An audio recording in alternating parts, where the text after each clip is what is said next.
இந்த ஜாம்பவான்களுக்கு நடுவில் ஒரு கத்துக்குட்டியா என்னை காஸ்ட் பண்ண சரேஷ் சாருக்கு ஃபர்ஸ்ட் ரொம்ப பெரிய நன்றி.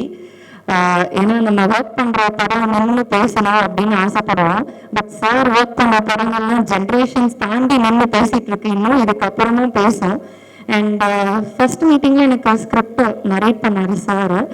ஸோ அதை சொல்லும்போது எனக்கு இமோஷனலாக நான் இந்த படம் பண்ணணும்னு மைண்டில் நினச்சிட்டேன். ஏன்னா எங்கள் அப்பா ஐசியூல 6 days இருந்து இறந்தாரு. அதில் ஃபர்ஸ்ட் டே அவங்க டாக்டர் கிட்ட என்னை பெருமையாக இன்ட்ரடியூஸ் பண்ணுறாரு. என்னோட டாக்டர் அண்ணா யூனிவர்சிட்டியில் பயோமெடிக்கல் படிக்கிறேன் அப்படின்னு.